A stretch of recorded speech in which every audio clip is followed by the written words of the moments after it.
Welcome to Total Retail Talks, your podcast channel for retail knowledge. Hello, and welcome to this episode of Total Retail Talks. I'm Joe Keenan, the editor-in-chief of Total Retail, and I'm pleased to be joined on today's episode by Marianna Sachse. She is the founder and CEO of Jackalo, which is the first circular children's wear brand.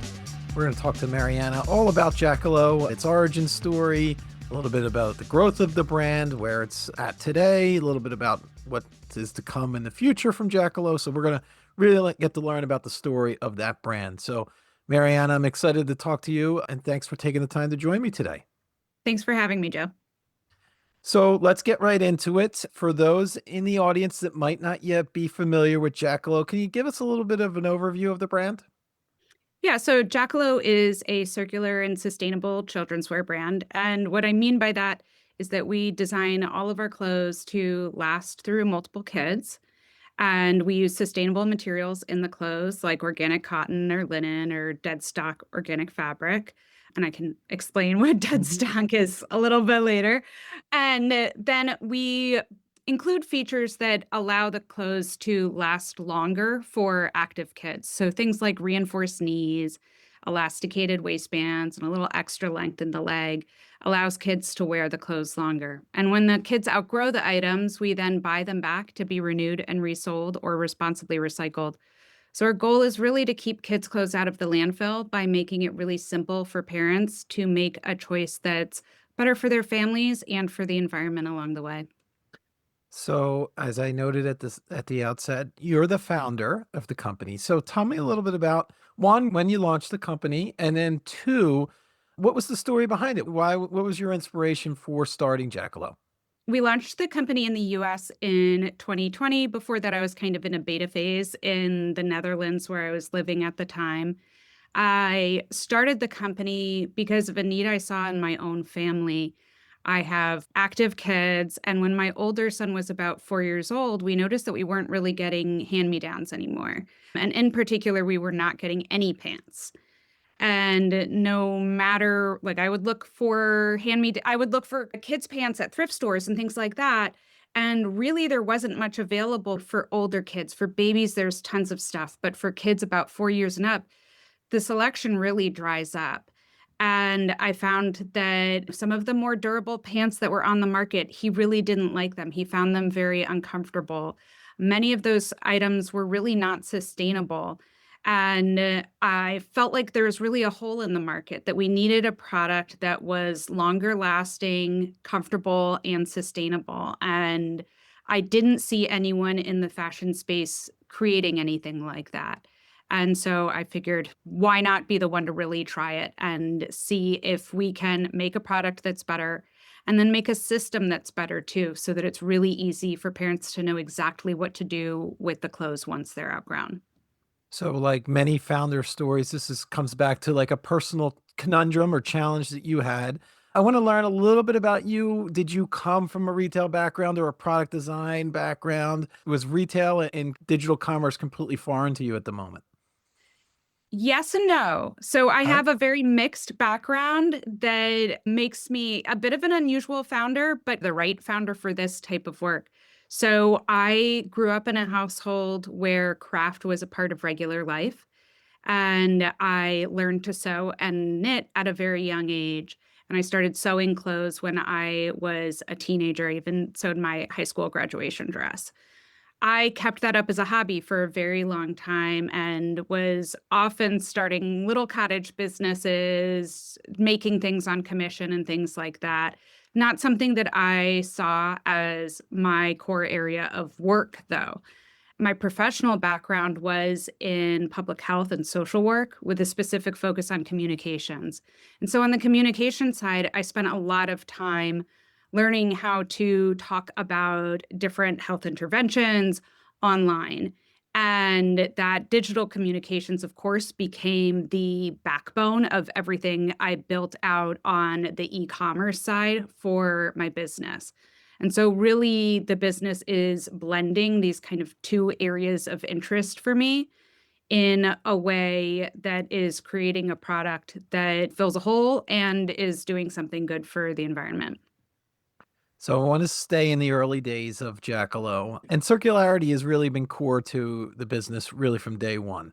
I'm interested to know if there are operational or financial trade-offs that you had to make early on to ensure that this model, this business model was viable. Obviously, there's the values component, and it's very commendable and kind of a values-driven organization, but thinking about operationally, did it have a secure future, I guess? And kind of take me through your thought process as you launched the business. Yeah, absolutely. So I really started the circularity piece of this from a kind of minimum viable product standpoint, that it made the most sense to build this out in a way that tested the concept and wasn't investing a ton of money in the tech or the process. So essentially, when I launched the company, I said, we buy back the clothes, and I didn't have a system for it. I wanted to see if people responded to that and if that was a value proposition that was beneficial for them. So on the operational side, there was no cost to it because I did not build anything to begin with. Okay. On the product side, there was. There are a lot of materials out there that I could choose that are durable, but they're not materials that are recyclable or necessarily materials that are healthy for kids' skin. And so there was a lot of research that went into the material selection so that I could balance durability, comfort, health, and Mhm. sustainability. And that was really challenging. It's really hard to get the approval of children who have sensitive skin. I think many parents have the experience of children not wanting hard pants. And so, how do you find that comfort zone that the kids will accept the item, but it's not going to fall apart immediately? And one of the things I could see is there are fabrics out there that are incredibly durable. There are features that make things durable. Like, a classic example that someone might think about is a rip stop. So, rip stop is a piece of nylon that's woven into a fabric. But the fact that it's the nylon there makes it really hard to break that fabric down at the end of its usable life to be recycled. And I didn't want to contribute to this growing tremendous mountain of clothing waste we have that we don't have the technology to recycle. So I had to focus on materials that I knew we could recycle with today's technology.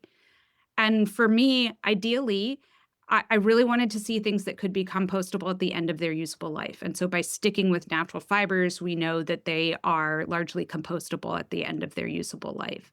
So that was a kind of trade-off that I had to wrestle with at launch. But it's worked out really well because I've found that a lot of families particularly value natural fibers and organics as well. You mentioned that you're a mother, Mariana. Were Yeah. your children sort of your test models in the beginning, thinking as you looked up durability and comfort in terms of the clothes? Yes. Test models, fit models. Yeah, I would hand them fabric swatches and say, "What do you think of this? How does this feel? Do you like this? Would you wear it?" We would do prototypes in all different fabrics and wash them and see how they held up in the wash, and then send my kids to school in them and say, "Just wear them out. I wanna see how long it takes you to wear them out, see how it feels, see if it really lasts longer." Yeah, some valuable market research that you're able to do within your own home. Absolutely. So I want to talk about the resale and repair program at Yeah. Jackalo. So tell me a little bit as you've launched that program, tell me a little about what you've learned about the customers who are participating and how that impacts their loyalty to Jackalo and their value to the brand. Yeah, absolutely. So, as I said, initially we started with zero tech. We now have a tech background in operating the whole It thing. would be So, hard to make it 6 years with no tech structure in the background, right? absolutely, absolutely. So there's a lot of efficiencies now. But one of the things we've seen is that when it comes to customer behavior with new and pre-loved items, there are a lot of people out there who want to buy both, that want this, what I call a mixed bag. They want some pre-loved items and some new items. And by operating our buyback the way we do, which allows customers, we resell on our own website rather than a white label website. So typically brands that offer resale, they offer it on a white label website. We keep ours on our own website because it allows our customers to buy new and pre-loved in a single checkout, which I have found increases the average order value. People are willing to buy more when they're buying pre-loved. They feel like that they're getting a much better bargain, and so Yeah. they'll invest a lot more. From a customer loyalty standpoint, it's really, really valuable. So even if customers don't take advantage of the offering, I have had many customers say to me, the fact that we offer this tells them that we are confident in the quality of our clothes, and it brings them back to us again and again. And they may have multiple children or, a strong community in their area with lots of children, so they don't need our buyback system. We keep the clothes in use no matter what because I've got my 2 kids, my brother has 2 Mhm. whatever. They've got Yeah. these stories of how many children they're passing them through, and that to me is an incredible start. They don't have to use our circularity program, but the fact that they are buying our clothes and keeping them in use through multiple kids in their household and other households says to me that this is that these products are lasting and they are doing what we want them to do. And they feel really loyal to us because when they compare it to other brands that they buy, which aren't lasting, the value is the story for them. Then for other households, they do have maybe they have 1 kid or their kids have different tastes or interests or what sizes, whatever. They're ready to clear stuff out. And for those families too, there's definitely a great impact on the return customer rate and the average order value when they come back and use their store credits. And we've seen customers use as much as 4 to 5 times the store credit they receive. And so it really ends up paying for itself.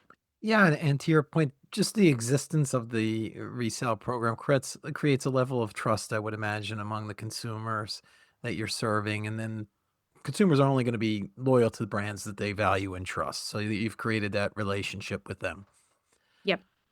So, as sustainability becomes more, for lack of a better term, a buzzword, and more retailers think about how can they become more sustainable, they oftentimes struggle with balancing sustainability with profits, right? What, in your eyes, as somebody who's operated a sustainable business now for 6 years or so, are there misconceptions in the market about the cost or complexity of building more durable and long-lasting products? I won't sugarcoat it, there is a cost to it. The cost of our garments is more because of some of the durability features that we have added in. That said, I feel like the cost is kind of marginal when you look at a larger company that has greater purchasing power than I do. So for me, it's a bigger cost. For Yeah. them, honestly, not that much bigger of a cost when we're looking at high purchase power. And so I feel like bigger companies could improve the durability of their products without changing the bottom line significantly, and it increases the customer loyalty. No customer likes to buy something that falls apart within weeks. You're gonna lose that customer, and that customer will also badmouth you. And so Mhm. you're gonna lose other customers that you might have captured along the way. And so having a product that is more durable is something that is going to turn your customers into repeat customers and to evangelists, which makes any additional cost worth it. I want to talk about the Jackalo customer for a minute. Tell me a little bit about your core demographic. I believe in kind of my research here, you've created a strong connection with the kind of next generation of parents as well. Mhm. I'm thinking about Gen Z and millennial consumers. Tell me a little bit about when you think about the Jackalo customer and how you can continue to keep that cycle of customers coming with maybe even people that aren't parents yet, but they're to become parents as they get older. Yeah. So I see our customers largely as slightly older parents. Millennials are older parents of younger kids. It's funny to like think of millennials in that way, but I'm what I would consider an elder millennial, kind of cuspy, and I'm an older mom. And so we see millennials who are in their 30s and in their 40s are really our sweet spot. And that's a highly engaged group of shoppers. The number of millennials who have for years been saying that environmental claims, I'll say claims, are important to them in their shopping behaviors and that they're willing to spend on products that have sustainability chops to them or that have a values-driven story is tremendous. Some data does show that they will spend more on those items. I think that data is a little mixed, but I see this really engaged group of shoppers that are interested in shopping kind of with the environment in mind. There's also a really strong group of engaged shoppers in this same age group that is really focused on health. And they have strong concerns about the chemicals that children are exposed to and are trying to reduce those. And so natural fibers really falls into the kind of camp of things that they are looking at. And that's two pretty substantial groups that also remain highly connected to Gen Z and that next group of shoppers who we already know are way less concerned about shopping secondhand being a faux pas, socially problematic. Gen Z, we know, loves to shop secondhand. And so as they become parents, there's just going to need to be more opportunities for them to buy secondhand and have that process woven into the kind of standard shopping behavior. As I think about those customer demographics and those that you were just talking about, Mariana, to me, it would seem that those would be highly digital, highly socially engaged shoppers. Maybe you could talk a little bit about how at Jackalo you're best communicating and connecting with your customers. What are the channels and where you're finding connection with your customers? Yeah. I mean, of course, we're very active on social media, Mm. but I find that a lot of people find us through blogs. Okay. And it's really interesting to me because I have regular customer calls. I have this opportunity that is in one of our post-purchase flows to just have a call with me. If someone wants to have a call and get to know the brand a little bit better, I use it for market research to really understand who my customer is, how they come to us, what they're looking for. Many of them say they find us from blogs. And while parents may spend plenty of time on social media, they are also Googling or asking ChatGPT, what are the best X, Y, and Z? And so when they're looking for kids' clothes, they're often looking towards blogs that have a reputation in a given area. And so whether that's like they're going to the style blog or they're going to the sustainability blog, they're going to somebody with some level of expertise. And so working really hand in hand with writers has been very important to us and has helped us tap into existing communities that are values aligned with our customers. And that's something that I think a lot of times when a brand is starting out, particularly a brand like mine, which is really like founder led and doesn't have huge outside investors, the first thing people will tell you is like really focus on social media, start doing, buying meta ads and things like that. And it's like, that's not particularly sustainable way to attract customers. And you can attract a lot of customers in a more sustainable way by building relationships with people who are already connected to that customer group. Yeah. And certainly as those online advertising costs go up through social, through Google, to your point, it becomes less sustainable for a brand without significant resources getting started. I'll close with this question for you, Mariana. For those in our audience that are thinking about or just starting in the first steps moving toward a more of a circular business model, is there any advice or wisdom that you might be able to share with them as they get started on that journey? Yes, I think the first thing is to really look into the durability of your products. If your products are not lasting past that first customer, there's not really much point in setting up a circularity program. So if you can look at the product testing or get customer feedback to understand how they are using the products, how they're lasting, that's going to give you a clearer sense of whether it's worth it to invest the time and energy into building out these programs. And then after that, I would say now there are plenty of software companies out there that can help you build this out, automate it for you. There are very big ones that have large minimums that you're going to need to meet or in order to make it really work. There's small ones. Like the one I work with is called the Again Co. They're very nice and really set up for companies that are just getting started out in this area. And they can help you build out the back-end integration on Shopify or whatever your e-com platform is.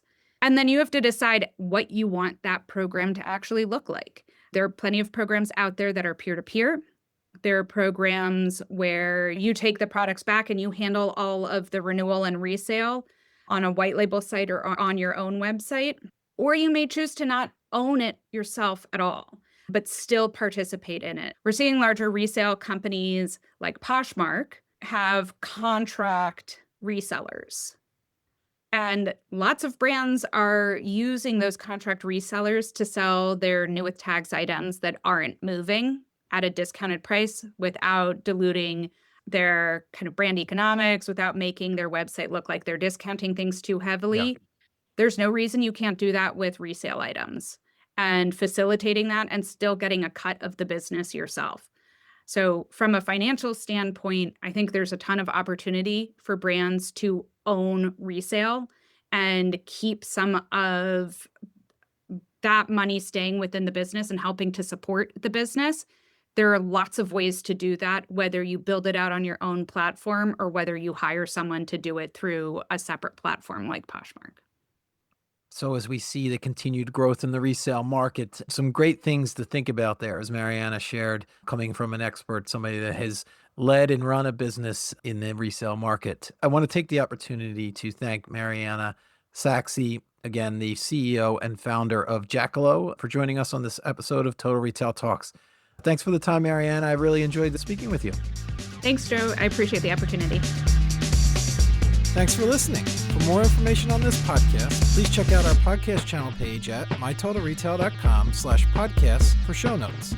Total Retail Talks is available on Apple Podcasts, Google Podcasts, Stitcher, and Spotify. Make sure to subscribe on our podcast channel page as well. If you've enjoyed this episode, please take a few moments to rate and review this podcast.